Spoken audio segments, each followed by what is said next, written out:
নবীদের স্বপ্ন আল্লাহর ওহী, শুধু নবীদের নয়, কিয়ামত পর্যন্ত ওহীর একটা দরজা খোলা আছে, সেটা সত্য স্বপ্ন। রাসূল সাল্লাল্লাহু আলাইহি ওয়াসাল্লামের হাদিস, কিয়ামত পর্যন্ত ওহী এবং নবুয়তের একটা দরজা খোলা আছে, যেটা হচ্ছে সত্য স্বপ্ন। এটা দিয়ে কেউ দাবি করতে পারবে না যে না আমি নবী বা আমি ওহী পাচ্ছি, এটা না। কিন্তু যেই মাধ্যমে নবীরা সত্য পেতেন, যেই মাধ্যমে নবীরা ওহী পেতেন, সেই মাধ্যমগুলোর একটা মাধ্যম কিয়ামত পর্যন্ত খোলা থাকবে। আল্লাহর ওলিয়া উলিয়া কাছের প্রিয় মানুষরা সত্য স্বপ্ন দেখবে, তথা আজ রাতে এই স্বপ্নে যা দেখেছে সকালে উঠে দেখে তাই হচ্ছে, আগেই সংবাদ পেয়ে যাবে কাল কি হচ্ছে, পরশু কি হচ্ছে, তারপরের দিন কি হচ্ছে, এবং দেখবে বাস্তবেই তাই হচ্ছে। এখন এরকম অসংখ্য আল্লাহওয়ালা পরহেজগার মানুষ আছে যারা রাতে যা স্বপ্নে দেখে পরের দিন তাই হয়।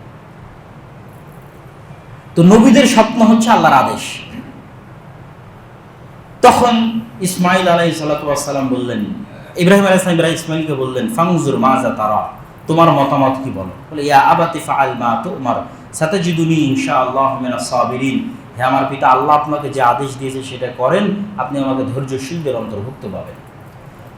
তারপরে যখন ইব্রাহিম আলাইহিস সালাতু ওয়াস সালাম জবাই ফালাম্মা আসলামা ওয়া তাল্লাহু লিল জাবিন, দুইজন যখন ইসলাম গ্রহণ করলো, মুসলিম মানে কি? দুইজন এখানে ইসলাম গ্রহণ করলো মানে কি? শাব্দিক অর্থ করতেছে। ফালাম্মা আসলামা মানে একজন নিহত হওয়ার জন্য প্রস্তুত, আর একজন জবাই করার জন্য প্রস্তুত। কেন? এটা আল্লাহর সিদ্ধান্ত, তাই এই হলো আত্মসমর্পণ। আল্লাহর সিদ্ধান্তের সামনে এই ধরনের আত্মসমর্পণকে মুসলিম বলে, মুসলমান হওয়া বলে। ফালাম্মা আসলামা ওয়া তাল্লাহু লিল জাবিন, কাঁধ গিয়ে এগিয়ে দিল। ওয়া নাদাইনাহু ইয়া ইব্রাহিম কদ সাদ্দাকতা রুইয়া, আমি আল্লাহ ডাক দিয়ে বললাম, ইব্রাহিম তুমি তোমার স্বপ্নকে সত্যে বাস্তবায়ন করেছো। ওয়া ফাদাইনাহু বিযিবহিন আযীম, আর এটা অনেক বড় পরীক্ষা, এই পরীক্ষায় তুমি পাশ করেছো। তোমার সন্তানকে আরেকটা কুরবানি দিয়ে আমি মুক্ত করে দিয়েছি। শুধু তাই নয়, তুমি যে এই পরীক্ষায় পাশ করলা, যে সন্তানের মায়া, স্ত্রীর মায়া আল্লাহর চাওয়ার উপর প্রাধান্য পেতে পারলো না, যেটা আগেই উল্লেখ করেছে আল্লাহর হিকমা, যে ইব্রাহিম হানিফা মুসলিমা হবে, আর তার অন্তরে সন্তান আর স্ত্রীর প্রতি মাত্রাতিরিক্ত ভালোবাসা থাকবে, যে আল্লাহ কোনো আদেশ দিলে সেটা বাস্তবায়ন করতে পারবে না। তো এই পরীক্ষায় যখন ইব্রাহিম পাশ করে গেল, তখন আল্লাহ বললেন, আল্লাহর তো মানুষের সন্তানের দরকার নাই। আল্লাহ বললেন, তোমার সন্তানকে কুরবানি, আর একটা কুরবানি পাঠিয়ে মুক্ত তো করলামই, ওয়াবাশশারনাহু বিগুলামিন হালিম, তোমাকে আরো একটা সন্তানের সুসংবাদ দিচ্ছি। আল্লাহ, ইসহাক আলাইহিস সালাতু ওয়াস সালাম আর এক স্ত্রীর গর্ভে। কেন? এই পরীক্ষায় উনি পাশ করে গেছে। স্ত্রী পুত্র সন্তান সন্ততির ভালোবাসা আর ওনার প্রতি আল্লাহর আদেশ বাস্তবায়নে বাধা দিতে পারবে না, যেটা আমাদের জন্য এখনো ফিতনা হিসেবে আছে। আমরা সুদ খাচ্ছি, ঘুষ খাচ্ছি, কেন? আমার স্ত্রীর দরকার, সন্তানের দরকার, আরো অসংখ্য কিছু আছে। যে ফিতনাগুলো থেকে আমরা বের হতে পারতেছি না, পরিবারের চাপে। তাহলে ইব্রাহিম আলাইহিস সালাতু ওয়াস সালামের এই কুরবানি থেকে আপনাকে ওটা শিখতে হবে, নাহলে এই কুরবানির মহত্ব আপনি বুঝতে পারবেন না। ইব্রাহিম আলাইহিস সালাতু ওয়াস সালাম আরো কয়েকবার এসেছেন এই ঘটনার, এই কুরবানির ঘটনারও পরে আরো কয়েকবার এসেছেন, আরো 3 বার। একবার এসে ইসমাইল আলাইহিস সালাতু ওয়াস সালামকে পাননি, বাড়িতে বৌমাকে পেয়েছেন, জিজ্ঞেস করেছেন, কাইফা হাইয়াতুকুম, তোমরা কেমন আছো? বৌমা বলেছে, আমরা ভালো নাই, নাহনু ফি শিদ্দা। যেমনি বলেছে ভালো নাই, ইব্রাহিম আলাইহিস সালামের মন খারাপ হয়ে গেছে। বলেছেন, বাড়িতে মালিক আসতে বলিও, গাইয়ের আতাবাতা বাবি, দরজার চৌকাট কপাট যেন পাল্টিয়ে নেয়। সন্তান এসে বলেছে, এটা আমার বাপ ছিল, তোমাকে তালাক দিতে বলে গেছে, তুমি বাড়ি চলে যাও, বাপের বাড়ি চলে যাও। আবার অনেকদিন পর ইব্রাহিম আলাইহিস সালাম এসে এবারও ইসমাইল আলাইহিস সালামকে পাননি। আবার বৌমাকে জিজ্ঞেস করেছে, দ্বিতীয় বৌমা, কেমন আছো? এবার এই বৌমা আসনাত আলাল্লাহ, প্রথমে আল্লাহর প্রশংসা করেছে। তো যখনই আল্লাহর প্রশংসা করেছে, ইব্রাহিম আলাইহিস সালামের মনটা ভালো হয়ে গেছে, খুশি। যে অবস্থাতেই থাকুক আল্লাহর প্রশংসা তো করেছে। তখন এবার উনি আগের বার কিছুই জিজ্ঞেস করেনি, এবার আরো অনেকগুলো প্রশ্ন করেছে, যে তোমরা কি খাও, কেমনে থাকো? তখন বৌমা বলছে, আমরা পানি খাই, আর উনি স্বীকার করে যে গোস্ত নিয়ে আসে সেই গোস্ত খায়। তখন ইনি আবার দোয়া করে দিচ্ছে, আল্লাহুম্মা বারিক লাহুম ফি মাইহিম ওয়া লুহুমিহিম, আল্লাহ এদের পানিতে আর এদের গোস্তে বরকত দান করেন। আর একবার তিনি আসলেন, এবার ইসমাইল আলাইহিস সালাতু ওয়াস সালামের সাথে দেখা হলো, এবং তিনি ইসমাইলকে বললেন, আল্লাহর আদেশ যে আল্লাহ এখানে ঘরের জায়গা আমাকে নির্ধারণ করে দিয়েছে। ওয়াইয ইয়ারফাউ ইব্রাহিমুল কাওয়াইদা মিনাল বাইতি ওয়া ইসমাঈল রব্বানা তাকাব্বাল মিন্না ইন্নাকা আনতাস সামিউল আলিম। বাপ বেটা দুইজন মিলে ঘর তৈরি করলো। আল্লাহ আদেশ দিয়ে বললেন ওয়াতাহহির বাইতিয়া লিত-তাইফিনা ওয়াল আকিফিনা ওয়ার রুকআইস সুজুদ, এই ঘরকে পরিষ্কার রাখতে হবে তাওয়াফকারীদের জন্য, রুকুকারীদের জন্য, সিজদাকারীদের জন্য। কাকে পরিষ্কার রাখতে হবে? ইব্রাহিম আর ইসমাইল। এবার একদম সারমর্মে চলে আসে। জুমার খুতবা বেশি সময় নেব না, অলরেডি অনেক সময় হয়ে গেছে। সারমর্ম, ইব্রাহিম আলাইহিস সালাতু ওয়াস সালামের এক সন্তান ইসহাক শাম, ফিলিস্তিন, জেরুজালেম। আর ইব্রাহিম আলাইহিস সালাতু ওয়াস সালামের আরেক সন্তান মক্কা, বাইতুল্লাহ। তো ইসহাকের সন্তান ইয়াকুব, ইয়াকুবের সন্তান ইউসুফ, ইউসুফেরা 12 ভাই। তাদেরও 300-400 বছর পর মুসা, মুসা আলাইহিস সালামের ভাই হারুন, তারপরে ইউশা বিন নুন, তার 200-300 বছর পর দাউদ, দাউদের সন্তান সুলাইমান, এর মধ্যে আইয়ুব আছে, তারপরে ইউনুস আছে, এর মধ্যেই আছে।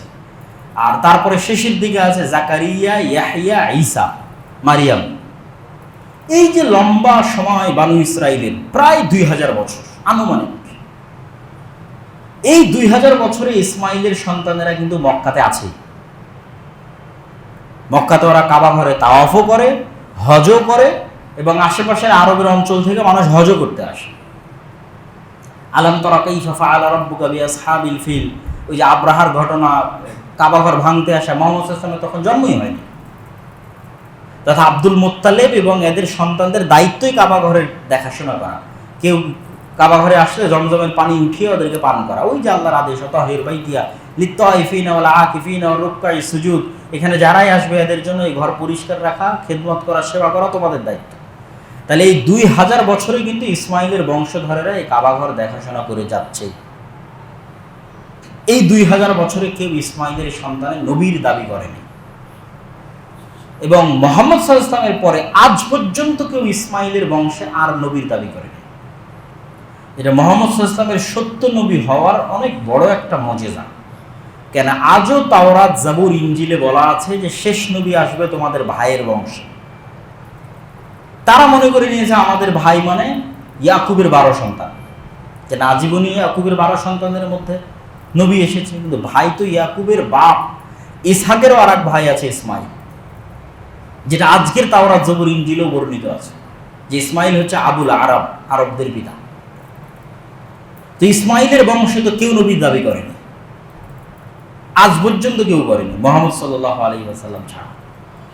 তাহলে মুহাম্মদ সাল্লাল্লাহু আলাইহি ওয়াসাল্লাম দুনিয়ার মানুষকে এসে বললেন যে আমি ইব্রাহিমের রক্তের উত্তরসূরি, ইব্রাহিমের ইতিহাস আর ঐতিহ্যের উত্তরসূরি।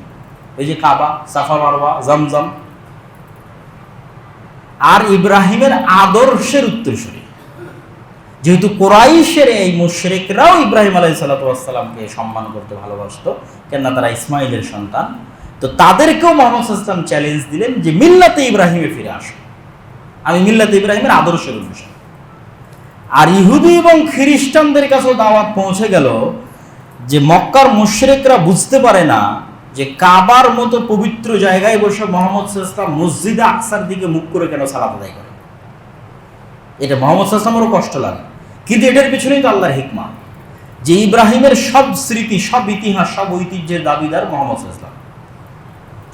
কেন এটা শেষ নবী, এখানেই দ্বীন এবং ইসলামের পরিপূর্ণতা এবং বিজয়। তাহলে এবং যখন উনি মেরাজে যাচ্ছেন তখনও সুবহানাল্লাযী আসরা বিআবদিহি লাইলাম মিনাল মাসজিদিল হারাম ইলাল মাসজিদিল আকসা, আছেন মক্কায়, তো মক্কা থেকেই সরাসরি আকাশে নিয়ে গেলেই তো হয়। মক্কা থেকে নিয়ে যাওয়া হয়েছে মসজিদে আকসায়, মসজিদে আকসা থেকে আকাশে। তাহলে মসজিদে আকসার সাথে মুহাম্মদ সাল্লাল্লাহু আলাইহি ওয়াসাল্লামের কানেকশন তৈরি করার পেছনের উদ্দেশ্য ইব্রাহিমের 2 সন্তানেরই ইতিহাস এবং ঐতিহ্যের উত্তরসূরি করে দাও, তথা ইব্রাহিম আলাইহিস সালাতু ওয়াস সালামের সকল ইতিহাস, ঐতিহ্যের উত্তরসূরি মুহাম্মদ সাল্লাল্লাহু আলাইহি ওয়াসাল্লাম, ইব্রাহিমের রক্তের উত্তরসূরি মুহাম্মদ সাল্লাল্লাহু আলাইহি ওয়াসাল্লাম, এবার ইব্রাহিমের আদর্শের উত্তরসূরি মুহাম্মদ সাল্লাল্লাহু আলাইহি ওয়াসাল্লাম। তো ইব্রাহিমের সেই আদর্শটা কি? কিছু আদর্শ তো এই আলোচনার মধ্যে চলে এসেছে। একদম সারমর্ম সামারি আদর্শ যদি বলি, যেটা বলে বক্তব্য শেষ করব, সেটা ইব্রাহিম আলাইহিস সালামের দোয়া থেকে। দোয়াতে মানুষ খুব গুরুত্বপূর্ণ জিনিস চায়, এবং ইব্রাহিম আলাইহিস সালামের কিছু ছোট্ট ছোট্ট দোয়া আল্লাহ কোরআনে উল্লেখ করেছে, বিশেষ বিশেষ দোয়া। যেমন একটা দোয়া, রব্বি জাআলনি মুকিমাস সালাহ ওয়া মিন যুররিয়াতি, আল্লাহ আমাকে সালাত আদায়কারী বানান আমার পরবর্তী বংশধরকে সালাত আদায়কারী বানান। তাহলে সালাতের কথা মুহাম্মদ সাল্লাল্লাহু আলাইহি ওয়াসাল্লামের যুগ থেকে হচ্ছে না, সালাতের কথা ইব্রাহিম আলাইহিস সালামের যুগ থেকে হচ্ছে। এই জন্য অনেকেই প্রশ্ন করে যে হীরা গুহায় মুহাম্মদ সাল্লাল্লাহু আলাইহি ওয়াসাল্লাম কি করতেন। তো মিন্নাতুল বাড়িতে আমি লিখেছি হীরা গুহায় মুহাম্মদ সাল্লাল্লাহু আলাইহি ওয়াসাল্লাম সালাত আদায় করতেন। কেমনে সালাত আদায় করতেন? ওনার দাদা আব্দুল মুত্তালিবকে যেভাবে সালাত আদায় করতে দেখেছে, মানে ইসমাইল যেভাবে তার বাপ ইব্রাহিমকে সালাত আদায় করতে দেখেছে, ওই সালাতের বিকৃত যে অংশটুকু মুহাম্মদ সাল্লাল্লাহু আলাইহি ওয়াসাল্লাম পেয়েছে তার দাদা আব্দুল মুত্তালিবের কাছ থেকে, অবিকৃত তো আর পাবে না, ওই বিকৃত অংশটুকুর মাধ্যমে সালাত আদায় করতেন। সালাত তো নতুন ইবাদত না, ফাইনাল ফরম্যাটটা আল্লাহ মুহাম্মদ সাল্লাল্লাহু আলাইহি ওয়াসাল্লামকে শিখিয়ে দিয়েছে, যে এই ফরম্যাটে আমরা ইবাদত করতেছি। কিন্তু সালাতের কথা তো ইব্রাহিম আলাইহিস সালামের যুগ থেকে চলছে, আল্লাহ আমার পরবর্তী বংশধর যেন সালাত আদায়কারী হয়, এদেরকে মক্কার কাবা ঘরের পাশে রেখে যাচ্ছে লিউকিমুস সালাহ, যেন এখানে সালাত প্রতিষ্ঠা করে। ইব্রাহিম আলাইহিস সালামের আর একটা দোয়া যে অজনুবনি ওয়া বানিয়া আন না'বুদাল আসনাম, হে আল্লাহ আমাকে আর আমার পরবর্তী বংশধরকে শিরক থেকে বাঁচায়, মূর্তি পূজা শিরক থেকে বাঁচায়। তাহলে শিরক এক ভয়াবহ ভয়ঙ্কর জিনিস, যেটা থেকে ইব্রাহিম আলাইহিস সালাম নিজে এবং নিজের পরবর্তী বংশের মুক্তি চাচ্ছেন আল্লাহর কাছে। আর সালাত এক গুরুত্বপূর্ণ ইবাদত, যেটা ইব্রাহিম আলাইহিস সালাম চাচ্ছেন নিজের জন্য এবং তার পরবর্তী বংশধরের জন্য। তাহলে ইব্রাহিম আলাইহিস সালামের আদর্শের যদি সারমর্ম করি, তাহলে এক নম্বর হচ্ছে তাওহীদ, হানিফা মুসলিমা। ওই তাওহীদ নয়, মানে তাওহীদের সর্বোচ্চ স্তর যেটা হতে পারে সেটা, যেটা আল্লামা ইকবাল তার কবিতার মধ্যে বলেছেন, ये दौर अपने बराहिम की तलाश में है। আজকের মুসলমানদের সকল সমস্যার সমাধান হচ্ছে মুসলমানদের মধ্যে ইব্রাহিম নাই। তো মুসলমানদের মধ্যে ইব্রাহিম দরকার, যেটা উনি কবিতার বাক্য, ये दौर अपने बराहिम की तलाश में है। এই যুগের মুসলমানদের একটা ইব্রাহিম দরকার, তাহলে বিজয় হয়ে যাবে। এই যে লাঞ্ছনা, এই যে অধঃপতন, এগুলো সব শেষ হয়ে যাবে, একটা ইব্রাহিম দরকার।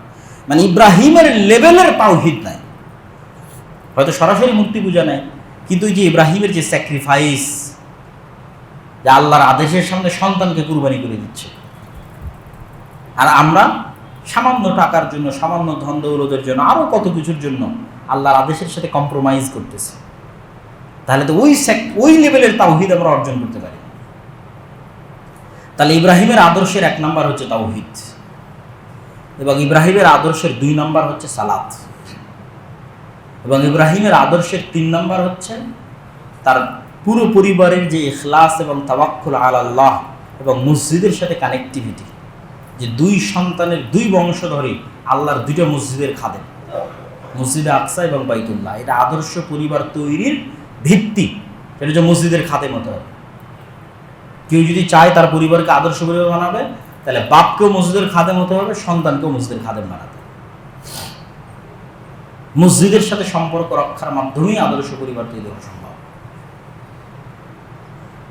প্রিয় উপস্থিতি, আল্লাহ সুবহানাহু ওয়া তাআলা আমাদের এই পুরো বক্তব্য থেকে ইব্রাহিম আলাইহিস সালামের আদর্শ শিখার, মানার, এবং আমরা যে কুরবানি করতেছি এই কুরবানির মাধ্যমে ওইটা শিখতে যেন পারি, যে এই কুরবানি গোস্ত খাওয়ার জন্য করতেছি, ভাগে কুরবানি দিলে একটু বেশি গোস্ত পাবো সেই নিয়াতে করতেছি, একটু বেশি বড় কুরবানি দেখাবো এই নিয়াতে করতেছি না।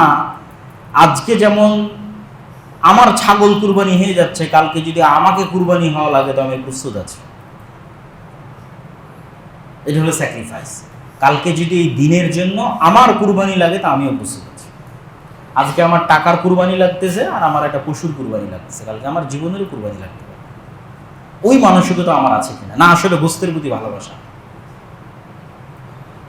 তো আল্লাহ সুবহানাহু ওয়া তাআলা আমাদের ইব্রাহিম আলাইহিস সালামের এই পুরো জীবনী থেকে আদর্শ শিক্ষার এবং আইয়ামুত তাশরীকে আল্লাহ সুবহানাহু ওয়া তাআলার জিকির আজকার করার, এবং বিশেষ করে এই পূর্ব বাংলার মুসলমানদের যে ঈদুল আজহা এবং ঈদুল ফিতরের ইতিহাস ও ঐতিহ্য, যে সংগ্রামের ভিত্তিতে আমরা এই স্বাধীনতা পেয়েছি, সেই সংগ্রামকে মূল্যায়ন করার এবং এই দেশের স্বাধীনতা এবং সার্বভৌমত্ব অক্ষুণ্ণ রাখার, যাতে আমাদের পরবর্তী বংশধরেরাও এই ঈদুল আজহার এই স্বাধীনতা তাদের মন মতো করে উপভোগ করতে পারে। শুধু সেটাই নয়, যদি আপনি ভারতের মুসলমানদেরও এই স্বাধীনতা দেওয়ার চেষ্টা না করেন তাহলে এটা মুনাফিক। আপনারটা তো রাখতে হবেই, আপনার অন্তরে এই নিয়ত থাকতে হবে, আপনার পরবর্তী বংশধর নিয়ত থাকতে হবে যে আপনার পাশের দেশে মুসলমানেরা ঈদ শান্তি মতো পালন করতে পারছে না। আল্লাহ সুবহানাহু ওয়া তাআলা আমাদের এই বিষয়গুলো থেকে শিক্ষা নেওয়ার এবং আমল করার তৌফিক দান করুক, আল্লাহুম্মা আমিন।